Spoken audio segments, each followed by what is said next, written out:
এয়া যে দেখিছে এইডালে হ'ল মান কচু আৰু এই মূৰাটো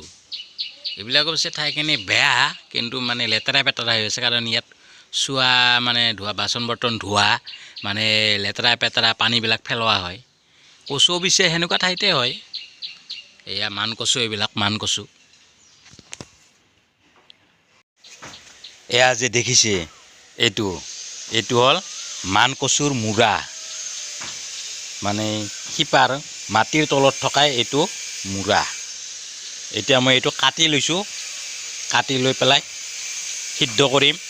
সিদ্ধ কৰাৰ পিছত ধুনীয়াকৈ নিমখ তেল পিঁয়াজ জ্বালা সানি খাব লাগিব বাহ খাব জানিলেতো বিৰাট ধুনীয়া সোৱাদ লাগে দেই আলুতকৈও সোৱাদ লাগে ইয়াক খাবলৈ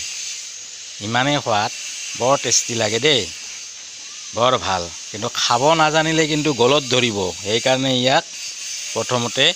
বইল কৰি পানীটো পেলাই দিব লাগে তাৰপিছতহে নেক্সট বইল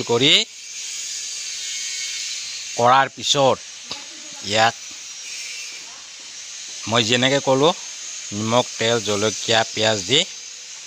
সানি পিটিকি আলুৰ দৰে খাব পাৰি বৰ সোৱাদ লাগে এয়াই হ'ল মান কচু এয়া মান কচুবোৰ সিজাই থকা হৈছে কাৰণ ইয়াক সিজাই নলালে গলত বিৰাট ধৰিব নহয় সেইকাৰণে সিজাই লোৱা হৈছে ইয়াত নিমখ দি আছে নেকি এই এনেকুৱা টুকুৰাবোৰ এনেকুৱা বহুত টুকুৰা আছে বহুত টুকুৰা এইবিলাক এই সৰু সৰুকৈ কাটি ইয়াক সিজাই লোৱা হৈছে বইল কৰা হৈছে এই অকণমান নিমখো দিয়া হৈছে যাতে ভালকৈ সিদ্ধ হয় আৰু বীজাণুবোৰো ধ্বংস হয়